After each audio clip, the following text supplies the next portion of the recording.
Selling a home in Orange County in 2024 is going to look a lot different than it did in 2023, primarily due to a change in inventory, change in buyer demand, along with a change in interest rates, housing affordability, how that affects home prices, and commissions, which quite frankly is going to be one of the largest changes in 2024 than 2023 when it comes to buying or selling a home. So if you're someone looking to sell a home in 2024, then you need to pay attention to this video. Now, keep in mind, this video is not only for sellers. If you're a first-time home buyer or maybe somebody moving up, buying another home, this video is equally important for you because if you can start to think the way a seller thinks, it's going to put you in a better position to get your offer accepted when you're out there making offers in 2024. Now, before we talk about one of the biggest changes in 2024 being commissions, being how you pay your agent, whether you're selling a home or whether you're buying a home, I want to take a couple of minutes here and talk about what's currently driving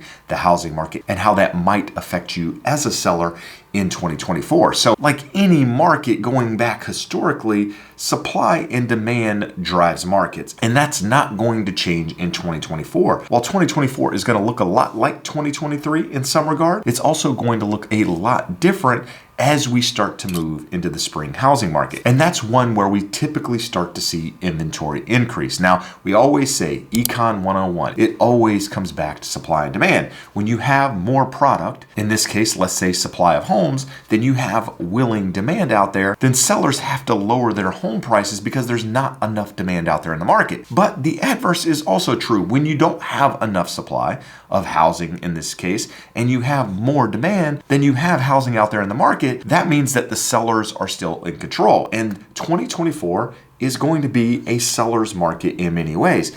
But it's important to note that while interest rates are likely to come down, and that's going to increase housing affordability to some extent, that in no way gives sellers an opportunity to be egregious when it comes to pricing. Now with that, I know a lot of sellers have short-term memories and they only remember what's happened over the last couple of years during the pandemic when we had a very, very low number of homes on the market. We had a lot of supply. We had super low interest rates. We had a lot of competition out there in the market.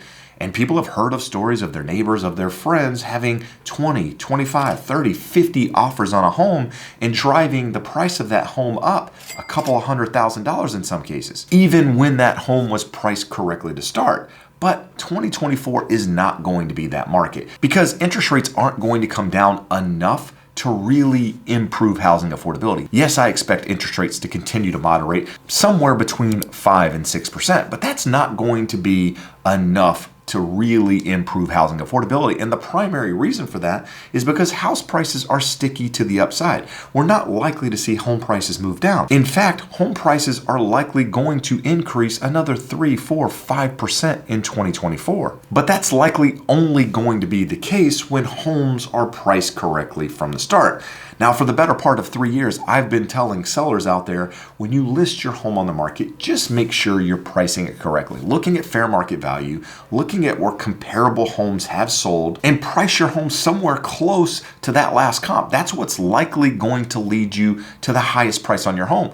When seeing the home down the street that's sold that's comparable to your home and thinking, hey, I can go 5, 10% over this home because there's so much more demand out there in the market, unfortunately, that's not going to be a market that we see in 2024. You're going to have to price according to fair market value to start in order to get the most competition on your home. I often say exposure drives demand and demand drives price. It's my job as a listing agent, as your agent, to get people wanting to view your home. That's the exposure part. And that drives buyers wanting to see it, wanting to put offers on it, which in turn is the demand part. But that's only true if your home is priced correctly from the start. If you're one of those sellers out there, which I've had them in the past, that wants to go really high on their price, I do all of this marketing and it drives attention, but not the kind of attention it would if the home were priced according to where it should be, or maybe even a bit lower to get buyers interested and wanting to see that property. Why is it priced a little bit lower than the last comp that sold? I need to go see it. And once they're there, we often talk about people buying emotionally and justifying logically. People don't make emotional decisions oftentimes by looking at a home on the internet. They need to get in that home. They need to see the layout. They need to see the floor plan. They need to see themselves living there. Can they raise their family there? Can they have their parties there? Can they have Christmas there? All of those things are emotional. And once buyers get that in their head, then all logic goes out the window. You put yourself in the best position possible to maximize price on that home. But if you can't get people in there to start with because you go too high on the price or you don't hire the right agent up front to do the marketing, to drive the demand, then you're kind of shooting yourself in the foot. And a couple of the things that we're talking about in today's video largely depends on what happens in the market with inventory and with mortgage rates. And that's exactly what we're going to talk about right after you hit that thumbs up if you find any value in my videos at all. Do me a favor and subscribe to the channel if you support content like this and if you want to stay updated on everything Orange County real estate related. So as I've mentioned before, the spring market is likely to have more inventory come into the market because that's typically what happens this time of year. The spring market is when you're going to maximize price on that home. That's when you have the most buyer demand out there in the market. And I expect 2024 to offer more opportunities when it comes to inventory.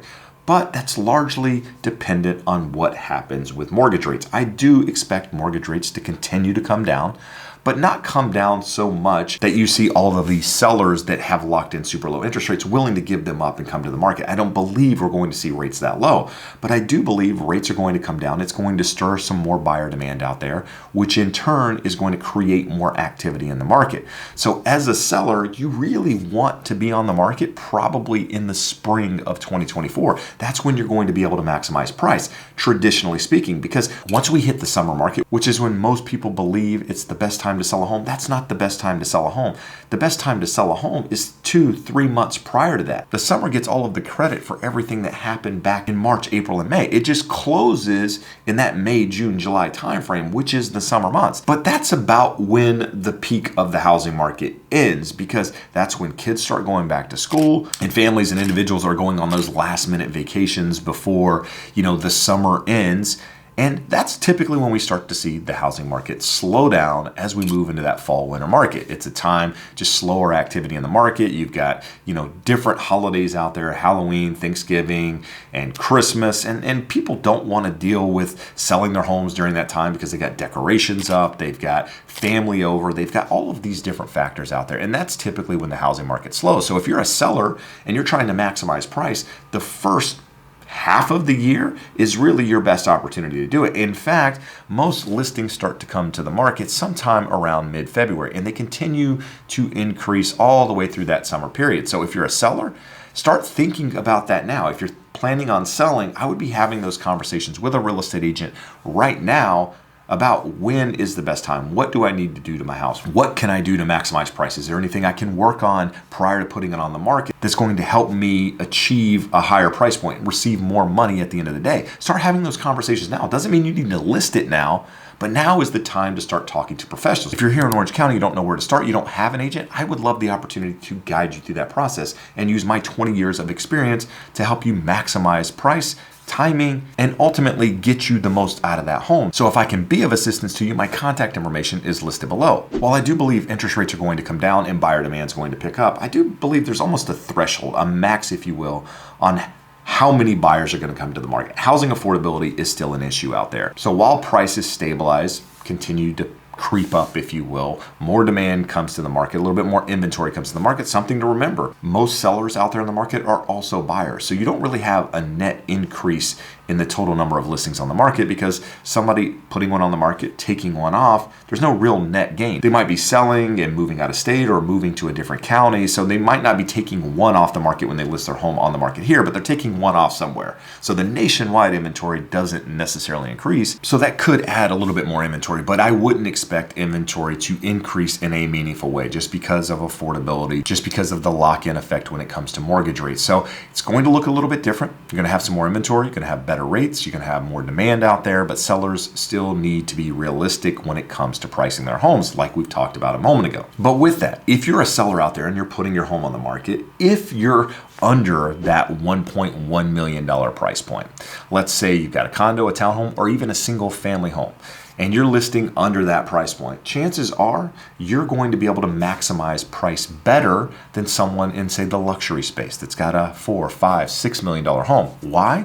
Because there's more able buyers at the lower end price point. There's more demand at that price point than a higher price point. Now, oftentimes the higher price points, those buyers have more money, but they're often affected by what happens in the stock market, by what happens in the economy in deciding whether or not they want to move forward with a large purchase versus a family just starting out.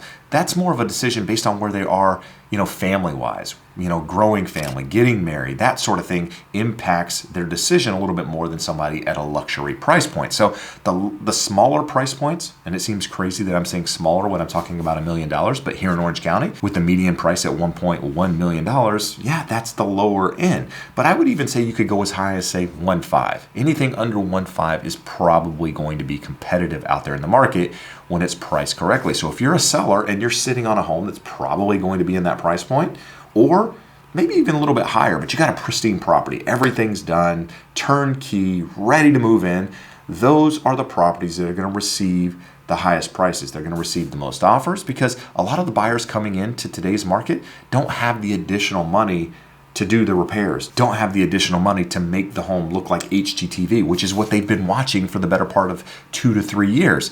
And that's the home they want. They want, the quartz countertops, the grays and whites, even though that might be changing a little bit. That's what people are looking for. They're looking for the hardwood floors and, the LVP flooring, that sort of thing. They want to purchase what they've been looking at. And a lot of them don't have that money. So if your home meets that, already has that, you're going to be in a better position to list your home probably for a little bit more money, maybe maximize price, but you still have to price it according to fair market value. And that's going to change depending on where you are location-wise. Real estate is always local. So just make sure when you're talking to your agent, you're having these conversations so that they can help you in order to maximize timing as well as the price on that home, really help you achieve your goals. But something that's going to be different in 2024 is commissions. Now, I don't talk about commissions on my channel a lot because it's one of those things, it's kind of faux pas, if you will. I don't even really know what faux pas means. I just know it's one of those words that mean you don't really want to talk about it. So I'm just going to use it, why not? But anyhow, commissions aren't really one of those things that we talk about because there's,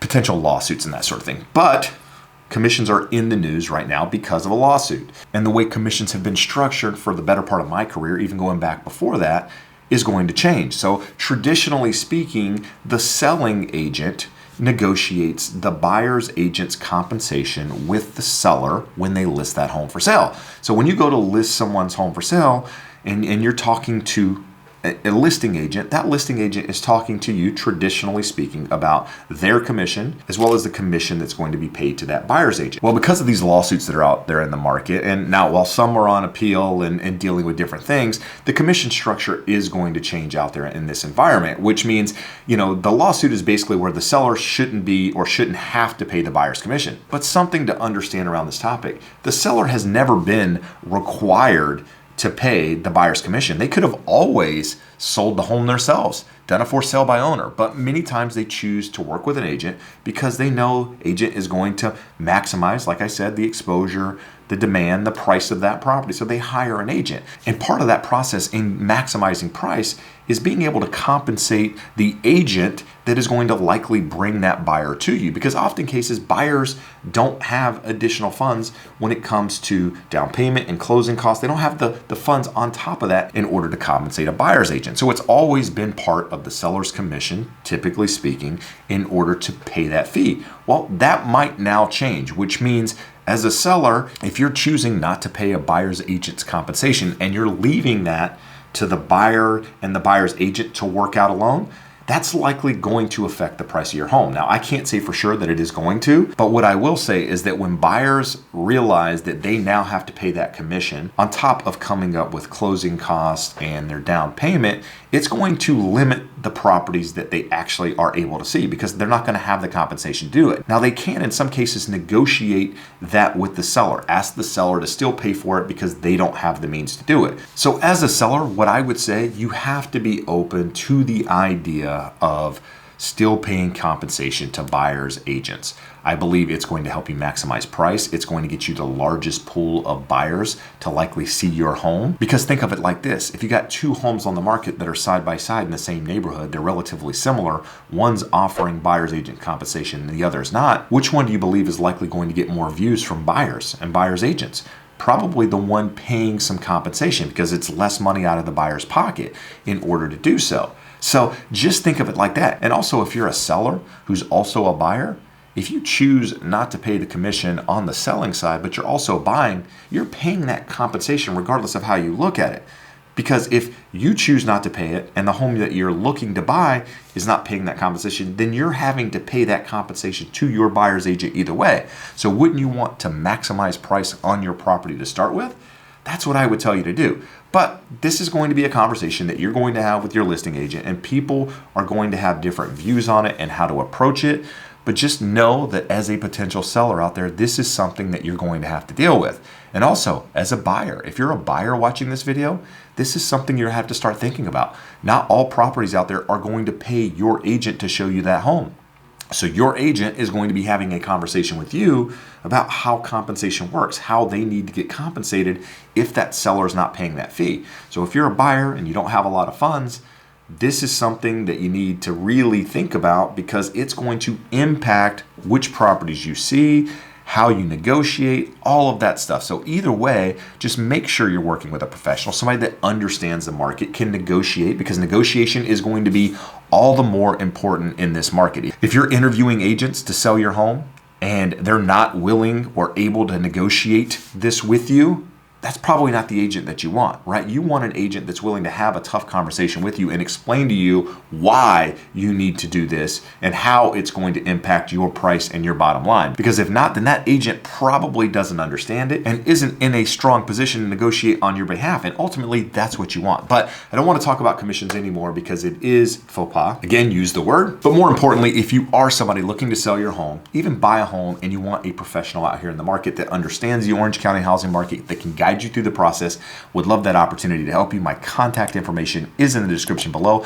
But if you're watching this wondering, what does the Orange County housing market look like with all of these different things happening, kind of wanting a forecast, do me a favor and check out this video here.